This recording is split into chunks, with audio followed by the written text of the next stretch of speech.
وَاذْكُرْ عَبْدَنَا ایوب، یاد کرے میرے بندے ایوب کو، اذ نادى رَبَّهُ، جب آواز دی اپنے رب کو، انی مسنی الشیطان، بے شک پہنچا دی مجھ کو شیطان نے، بنصب تکلیف، وعذاب اور پریشانی۔ ایوب علیہ السلام اللہ کے صابر پیغمبر اور نیک بندے تھے، بہت مالدار اور کئی گاؤں اور بستیوں کے مالک تھے۔ حق تعالیٰ کو ان کی عبادت پر ملائک میں فخر ہوا۔ ابلیس نے کہا اتنے خزانے کسی کو بھی ملے وہ عبادت کرے گا۔ حق تعالیٰ نے کہا خزانے نہ ہو تب بھی کرے گا، چنانچہ ابتلا آ گیا۔ حضرت کے گاؤں ختم، جائیدادیں چھن گئی، بھیڑ بکریاں مر گئی، جانور سب کے سب ختم ہو گئے، دولت خزانے سب خالی ہو گئے۔ ایک بیوی تھی حضرت کی جو ان کے ساتھ در بدر پھرتی تھی، جس گاؤں میں جاتے تھے لوگ کہتے یہاں سے نکل جاؤ ہمارے اوپر مصیبت آ جائے گی۔ توبہ۔ کہتے ہیں حضرت بیمار بھی بہت ہو گئے۔ ایک دن سحری کے وقت اللہ اللہ کرتے ہوئے زبان سے لفظ اللہ نہیں نکلا، زبان اتنی موٹی ہو گئی، اس وقت رو پڑے اور دعا مانگی، رب انی مسنی الضر، خدایا بہت تکلیف ہو گئی، وانت ارحم الراحمین، اور آپ یہ سب رحم کرنے والے۔ فاستجبنا له، ہم نے ان کی دعا قبول کی، فکشفنا ما به من ضر، اور ان سے تکلیفیں ہٹائی، وآتیناہ اہلہ ومثلہم معہم، اور ان کو اہل و عیال اور ان جیسے اور بحال کیا۔ ذکرى للعابدین، اور یہ نصیحت ہے اللہ کی عبادت گزاروں کے لیے۔ جس وقت ایوب علیہ السلام پر یہ تکلیف آئی، سب سے بڑی عجیب بات یہ تھی کہ حضرت ایوب علیہ السلام کی جسم میں بعض بیماریاں آ گئی۔ جب اللہ تعالیٰ نے ان کی توبہ قبول کی اور رحمتوں سے متوجہ ہوئے تو ایک چشمہ نکلا۔ اللہ نے کہا ارکض برجلک کا، پاؤں ہلا دے، پاؤں ہلایا، ھذا مغتسل بارد، یہ نہانے کا ٹھنڈا پانی ہے، وہ شراب اور پینے کا، کڑوا پانی نہیں ہے، پی بھی سکتے ہیں۔ ایوب علیہ السلام نے اس میں نہایا، ان کا جسم صاف ستھرا ہو گیا۔ بعض اسرائیلی روایات میں ہے کہ ان کے جسم کے ساتھ یہ جھونک لگ گئے، جھونک جانتے ہیں جورا، لیکن یہ روایت ٹھیک نہیں ہے۔ وَوَهَبْنَا لَهُ أَهْلَهُ وَمِثْلَهُمْ مَعَهُمْ، اور ہم نے بخش دیا ان کے لیے اہل اور ان جیسے اور، رحمتم منا، یہ رحمت تھی ہماری، وذکریٰ لِأُولِي الْأَلْبَابِ، اور نصیحت تھی عقل مندوں کے لیے کہ ایک اللہ سے مانگا جائے۔ نبی اور ولی، متقی اور پرہیزگار سب اللہ سے مانگتے ہیں، اور تکلیفیں دور کرنے والا صرف اللہ ہے۔ حضرت ایوب علیہ السلام نے جب بہت زیادہ غربت و تکلیف میں مبتلا ہوئے تو کہتے ہیں ان کی اہلیہ شہر میں جا کے کئی کام کرنے لگی، توبہ توبہ، کسی گھر میں۔ وہاں کی خاتون خانہ ان سے محبت کرتی تھی۔ ایک دن کہا کہ آپ کے بڑے چمک دمک کے بال ہیں، تھوڑے سے دے دو، انہوں نے کاٹ کے دیے۔ ابلیس نے آ کے ایوب علیہ السلام سے کہا کہ تیری بیوی کا شہر میں کئی یارانہ ہو گیا، اور اپنے یار کو نشان میں بال بھی دے دیے، دیکھ۔ جب بی بی آئی اور انہوں نے دیکھا بال کٹے ہوئے تھے تو حضرت ایوب نے قسم کھائی کہ بیماری سے ٹھیک ہونے پر میں تمہیں 100 چوب ماروں گا، 100 چوب۔ حق تعالیٰ نے بذریعہ وحی آگاہ فرمایا کہ یہ سازش ابلیس کی ہے۔ بی بی صاحبہ پاک مقدس عفیفہ پاک دامن ہے۔ اب پیغمبر کا قسم ہے، فرمایا وَخُذْ بِيَدِكَ دِغْسًا، لیجئے اپنے ہاتھ میں تنکوں کا گٹھا، دغس مانا تنکوں کا گٹھا، 100 تنکے لے لے، فَاضْرِب بِهِ، اس سے مارے، وَلَا تَحْنَثْ، قسم نہ توڑے، إِنَّا وَجَدْنَاهُ صَابِرًا، ہم نے ان کو پایا جمنے والا، نعم العبد، کیا خوب بندے تھے، إِنَّهُ أَوَّابٌ، وہ بہترین میلان رکھتے تھے۔ اس جگہ بیان القرآن میں مولانا اشرف علی صاحب نے لکھا ہے کہ یہ ہیلا اس وقت تھا، اب نہیں ہے، اور یہ بات مولانا اشرف علی صاحب نے غلط لکھی۔ یہ ہیلا اس وقت بھی تھا اور آج بھی ہے۔ اللہ جزائے خیر دے مولانا مفتی محمد شفیع مفتی اعظم پاکستان کو، انہوں نے معارف القرآن میں مولانا اشرف علی کی بات درست کر لی اور فرمایا بلا ضرورت اور بغیر وجہ کے 100 ڈنڈوں کی جگہ 100 تنکے، اس طرح تو نہیں ہے۔ باقی رہا ہیلا، وہ اب بھی مشروع ہے۔ سمجھ گئے بات؟ وہ جو غلطی ہے اس کو پکڑ لی۔ فرمایا رہ گیا ہیلا، وہ اب بھی مشروع ہے، یہ نہ کہا جائے کہ یہ پہلے تھا اور اب نہیں ہے۔ اللہ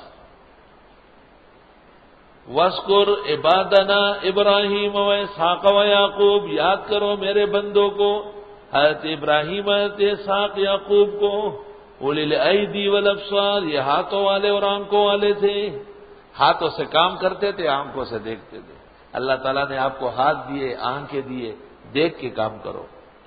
اِنَّا أَخْلَصْنَاهُمْ بِخَالِصَةٍ ذِكْرَ الدَّارِ، ہم نے چنا تھا ان لوگوں کو خالص آخرت کی یاد کے لیے۔ وَإِنَّهُمْ عِندَنَا لَمِنَ الْمُصْطَفَيْنَ الْأَخْيَارِ، اور بے شک وہ ہمارے نزدیک برگزیدہ چنے ہوئے لوگ تھے۔ وَاذْكُرْ إِسْمَاعِيلَ وَالْيَسَعَ وَذَا الْكِفْلِ، یاد کرو حضرت اسماعیل، یسع اور ذا الکفل کو۔ وَكُلٌّ مِّنَ الْأَخْيَارِ، یہ سب پسندیدہ لوگ تھے۔ ھذا ذکر، یہ بات یاد رکھیں۔ وَإِنَّ لِلْمُتَّقِينَ لَحُسْنَ مَآبٍ، بے شک پرہیزگاروں کے لیے بہترین ٹھکانہ ہے۔ وہ کون سا ٹھکانہ ہے؟ جنات عدن، ہمیشگی کی جنت ہے۔ مفتحۃ لہم الابواب، کھولے جائیں گے ان کے لیے دروازے۔ متکئین فیہا، یہ ٹیک لگائیں گے اس میں۔ یدعون فیہا بفاکہۃ کثیرہ، مانگیں گے اس میں بہت سارا پھل۔ وشراب، اور کچھ شربت، دودھ اور وہ زبردست شربت روح افزا کا۔ کہہ تو دیا ہے دعا کرے تو اس پر عملیات ہو جائے۔ کہہ تو دیا ہے خادمین سے کہ اس کا انتظام کرو، آج شاکرین کو پلاؤ، محسنین و شاکرین کو۔ وَعِندَهُمْ قَاصِرَاتُ الطَّرْفِ أَتْرَابٌ، اور ان کے لیے نیچے نگاہ رکھنے والی ہم عمر لڑکیاں۔ یہ بھی ایک ضروری بات ہے کہ بیوی آدمی کی ہم عمر ہو، یہ نہیں کہ نانی جان اور دادی جان کے درجے کی عورت۔ ہمارے ایک ساتھی ہے بلوچستان سے، یہاں آتا ہے، نام نہیں لیتا، وہ کہتے ہیں میری شادی کرائے۔ میں نے کہا وہ پہلے والی بیوی ویغا میں مورشی ہے، پیداما بیبی تو رسیدی کی جا رہا، میں خود ظالمہ کو تاتے رہنا بچی روک کرنا، خود بمور کے در۔ حضرت فاطمہ جب بلوغ کو پہنچی تو بڑے بڑے بزرگ صحابہ نے دعوت دی تھی نکاح کی، لیکن حضرت نے خود حضرت علی کو کہا کہ آپ بھیجیں۔ جب انہوں نے دعوت بھیجی تو آپ نے قبول کی۔ پھر ایک ایسی مجلس جس میں سب موجود تھے، آپ نے فرمایا تم سب میرے دوست ہو، تم سب میرے صحابہ ہو، تم سب میرے قدردان ہو، ولیکن وافق عمرہ عمرہا، علی اور فاطمہ کی عمریں قریب قریب ہیں۔ اور وہ جو پیغمبر 25 سال کے ہیں اور بی بی خدیجہ 40 سال کی ہے، ایک روایت میں 48 کی، اور 3 دفعہ یا 2 دفعہ بیوہ ہو چکی ہے، یہ آپ کا معجزہ ہے۔ اسی طرح آپ کی عمر 53 سال تھی اور حضرت عائشہ کی عمر 9 سال تھی، وفات کے وقت 18 سال کی ہو، یہ بھی آپ کا معجزہ ہے۔ لیکن جواز پیدا ہو گیا۔ اطراف ترک کی جمع ہے، وہ جو 7 مٹی میں کھیل ہے، یعنی ہم عمر۔ ھذا ما توعدون لیوم الحساب، یہ تم سے وعدے ہیں حساب کے دن کے لیے۔ ان ھذا لرزقنا، یہ ہماری روزی ہے جو ہم دیں گے۔ ما لہ من نفاد، نہیں ہوگا اس میں ختم ہونا۔ ھذا، یہ بات ہو گئی۔ وان للطاغین لشر مآب، اور بے شک شرپسندوں کے لیے بدترین ٹھکانہ ہے. جہنم یصلونہا، دوزخ جائیں گے. فبئس المہاد، ناکارہ بچونا ہے. ھذا فلیذوقوا، یہ چکے اس کو. حمیم وغساق، کھولتا ہوا پانی اور زخموں کا پیپ.